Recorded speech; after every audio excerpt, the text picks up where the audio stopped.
Hello and welcome to a different shelf. This is my Star Trek Enterprise shelf. I have very limited Enterprise figures. They really didn't come out with very many, even though Art Asylum did come out with some of these that have little play sets attached to them. But I don't have those, at least not yet. It's not on my radar at the moment. I picked these up at a Comic Con. They were not expensive, which is always good to hear. With exception of three things. And of course, they're front and center here. We've got Captain Jonathan Archer from Exo-6 that just came in last week. I took some pictures and put that up on Instagram. You've already seen my NX Enterprise right here. That is from Diamond Select, and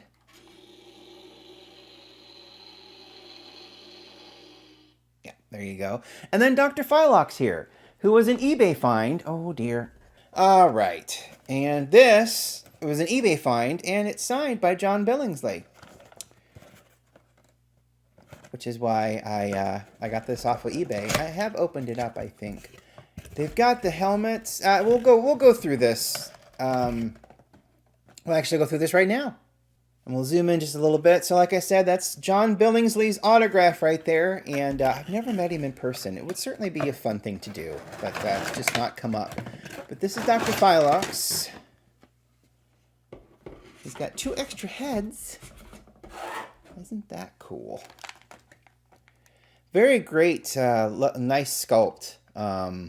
It's really funny, though, because he's got an extra head.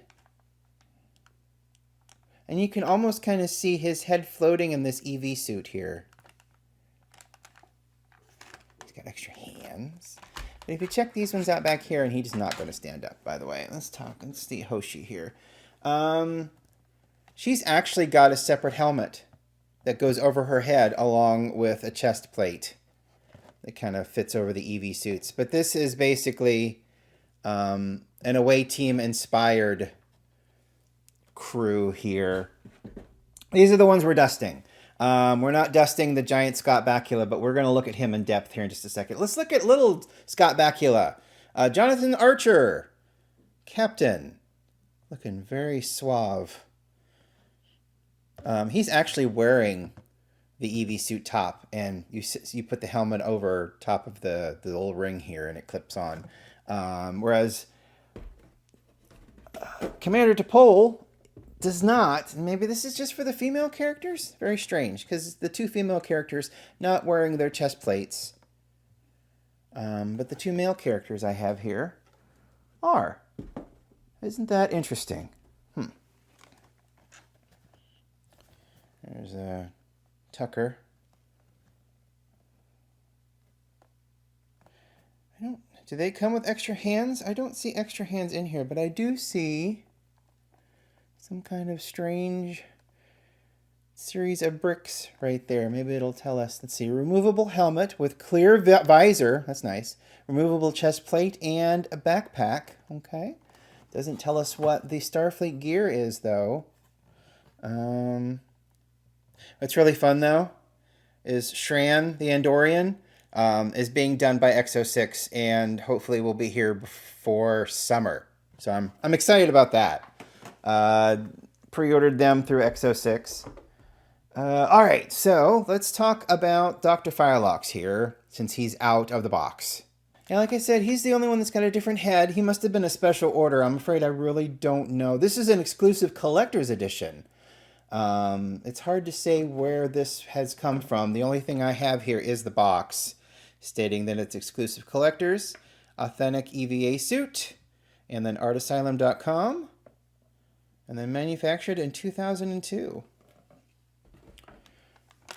So, yeah, he's got his visor right there, and there's Dr. Phylox's head. I like Enterprise. I've definitely not watched it as much as I've watched, say, The Next Generation or Voyager. But I mean, I like the show. The show is it's a nice show. I love the overarching story that starts in the middle of the first season. Hate how it ended. I thought the ending was a good episode, but it was a terrible way to end the series. But it was a good episode. I mean, it's a look back episode, basically.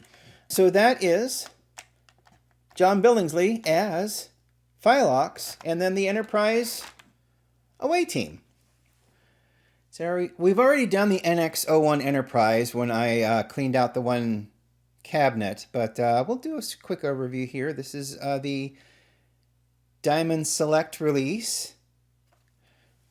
Deflector dish out front. Various sounds and lights. It's a great piece. I really love it. I moved it, and I will show you where once we put Jonathan Archer back where he was. Take a look at this. Look at this guy. Oh boy. Gotta move my microphone over just a little bit. But yeah, so that is Scott Bakula as Jonathan Archer. The outfit is absolutely fantastic, meticulously put together. Zippers, they don't unzip, but they don't need to because they're just there for show. He comes with a communicator, comes with a phase pistol. There are no magnets in this one. The other ones have magnets. These ones do not. This one does not. He actually has a little clip. His outfit is actually kind of functional here. He's also got a tricorder right here. Yeah, there's the front of the tricorder. And if I put him back for a second, I will go get his hands. So he has various hands in his box here. They vary from being able to hold the phase pistol to being able to hold the communicator. Actually, that's the phase pistol, isn't it? Is this the communicator? So this is probably the communicator hand. And then that's the phase pistol hand. He also has other hands. This was the one, the hand that he came with. They come wrapped like this, which is really nice. And then he has two balled up fists. One for each side. And then this is another little cool thing. And I'm going to remove his tricorder here from his hand, because this hand is designed to hold the tricorder. But you have tricorder open. Here we go. Let me zoom in. Boop. There you go. So, oh no, that's a little too zoomed in, isn't it? Boop. That's better. So we have tricorder open, or you can take that out, and we have tricorder closed. How cool is that? See, we can have him looking at his tricorder, and this hand is at a certain position to where it can, and they're very rubbery. The hands are, so they can kind of mold themselves a little bit into the position to hold the items better. But yeah, so that's his tricorder, and he also has a communicator, which I will find on his belt there and pull off. And so he does have his communicator, and it does flip up to show some very cool detailing. I'm trying to not get it in the shadow here. Yeah, that's so cool. And he does have a hand that can be held in, which I believe is this one. No, I get my hands messed up. I'm pretty sure, because both of these look like they could hold a gun. Actually, that one does look like it's holding the gun, doesn't it? This one does look like it's, yeah, this one probably makes more sense. So yeah, so it would be like this, holding the communicator.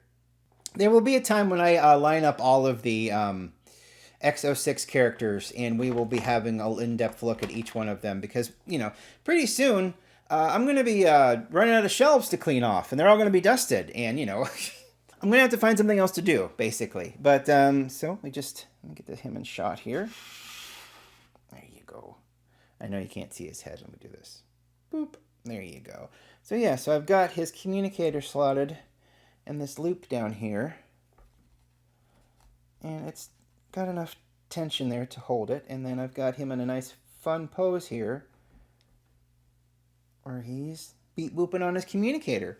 And then you see wonderful little Porthos back here, Captain Archer's Beagle, that, if you remember correctly, is mentioned in the first Star Trek, J.J. Abrams Star Trek movie, because Scotty beamed the Beagle somewhere. So, yay, I guess. And then they all come with these cool little, this one's upright, and I don't know why, but that's cool. This one is Captain Archer, and they all have these little plaques that fit in these little sleeves that are down here at the bottom of their feet. I guess you don't have to. I mean, I guess you can put it like that, but it's like then you got to turn your head sideways to read his name. It's the weird design choice with this one. The rest of them are the names down here and it's properly oriented and whatnot. This one a little strange. Yeah, just went a little artsy with it, but so that is that shelf with all of these wonderful Enterprise Star Trek items on it. I don't have a phaser or communicator. Maybe someday I'll get one of those. They're not very cheap right now on eBay. We'll have to wait for some kind of a state sale, or we'll go to a toy convention and somebody that doesn't quite know what they have may have it out on display. You know, sometimes that happens. I don't like taking advantage of people, but, you know, it's like, this is the price you put out, so that's what I'm buying it for, and that's how I got a lot of my stuff. So what we're going to do right now is I'm going to dust off these 5 items, and then we're going to put everything back on the shelf.